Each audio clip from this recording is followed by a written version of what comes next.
A quiet, reserved man runs a dilapidated pawnshop. But he knows the truth. This tranquility is merely a facade to suppress the killing machine within him, and the trauma of witnessing his wife's murder. And now, the only person who has entered his world, the little girl next door, is about to have her eyes harvested by a gang. This man is Tae-sik, living in the slums of Seoul. He is an enigma. His neighbors only know that his fists are covered in calluses. With his cold gaze, no one dares to get close. The only exception is the little girl, Somi. Her mother is a nightclub dancer. Addicted to drugs, she either beats or yells at her. A hungry Somi has made Tae-sik's pawnshop her only sanctuary. Tae-sik sees in this child a reflection of his own unborn child who died tragically. He silently allows this intrusion, protecting this child, to whom he has no blood ties, in silence. The peace is shattered by Somi's mother. In a drug-fueled desperation, she steals from the gang boss, Mansuk, and his brother Jung-suk, a packet of drugs they were trafficking. She naively thinks that by pawning the camera containing the drugs to Tae-sik, she can get away with it. She has no idea she's provoked the most ruthless criminal organization in Seoul. That night, Jung-suk and his men break in.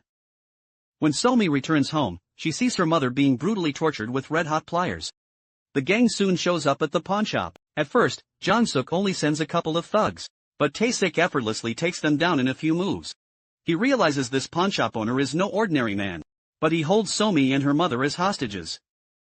Tae-sik is forced to hand over the camera, but after Jung-suk gets it, he kills his own incompetent subordinate on the spot. What he wants is to perfectly frame someone for the crime. He threw a mobile phone at Tae-sik. He tied up the mother and Somi, then drove off. Tae-sik rushed out of the store, but could only watch helplessly as the vehicle disappeared around the corner. That short distance became an insurmountable barrier.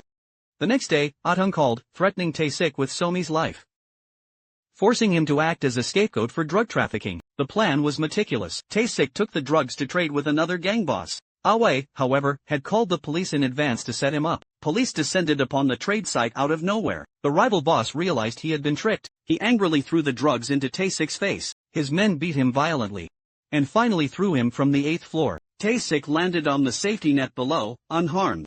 He knew only the fleeing gang boss knew the Ah-tung brothers' whereabouts. He tore through the safety net and jumped into a car. Blocking the road, he forced their vehicle to a stop. But just as he prepared to pursue, the sight in the trunk made his blood run cold. Inside lay a female corpse, her eyes and organs, all removed. It was Somi's mother. Because Tae-sik was driving the car, he became the prime suspect and was arrested by the police. In the interrogation room, Tae-sik remained silent, focused only on Somi's safety. When he saw the card Somi had given him, his suppressed rage finally boiled over. He decided to break out. When the officer delivered the food, he seized the split-second opening and struck. In just 4.5 minutes, he took down 9 officers and vanished into the night. When the police pulled up his file, they broke out in a cold sweat. Tae-sik, former top agent of the National Intelligence Service, mastered demolitions, assassination, and various forms of hand-to-hand combat. 6 years ago, his pregnant wife was killed by his enemies in retaliation. Disillusioned, he chose to live in anonymity. Somi's appearance was the only spark of light rekindled in his life. Determined not to lose her, he shaved his long hair and put on a suit. The god of death has returned. Through a mobile phone dealer, Tae-sik used the most primitive violence to extract the location of Jung-suk's stronghold, the ant nest. He infiltrated it and ran into a minion, disposing of the body of a girl who had overdosed. He followed him and finished off the scum with a single shot. The gunshot alerted Jung-suk. Terrified, he turned and ran, but Tae-sik's bullet was faster, accurately severing his hamstring. Tae-sik called Mansuk. While shooting nails into Jung-suk's leg bones one by one with a nail gun, he interrogated him about Somi's whereabouts. Mansuk on the other end of the line acted tough on the surface, but secretly and viciously ordered his men to extract Somi's eyes immediately.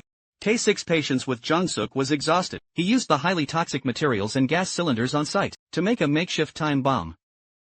Amid Jung-suk's desperate screams, the entire warehouse was blown to ashes. Having dealt with one, he charged into Mansuk's lair alone. Mansuk was fishing leisurely, but the bait consisted of 2 bloody eyeballs. He rolled a glass containing eyes to Tae-sik's feet.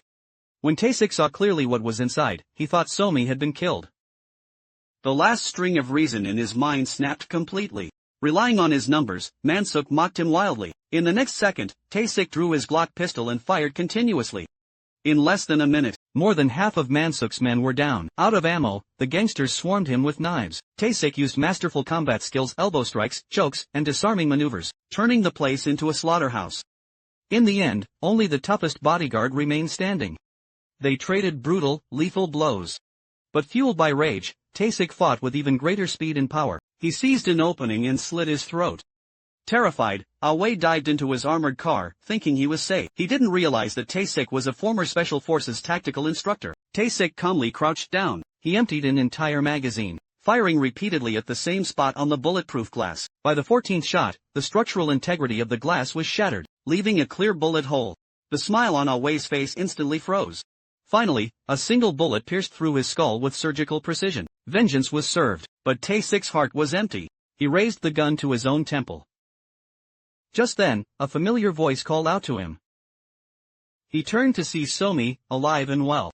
It turned out that when the organ harvester was about to begin, the bodyguard had a change of heart and saved Somi. All because she had once kindly put a band-aid on him when he was injured. The simple act of kindness had reawakened his long-lost humanity. He had gouged out the doctor's eyes to deceive Awei. In the end, Taesik buys a new school bag and stationery for Somi, walking her to school. These two survivors embraced tightly. Both had lost everyone they loved in the shadows, but in this moment, they have become each other's light.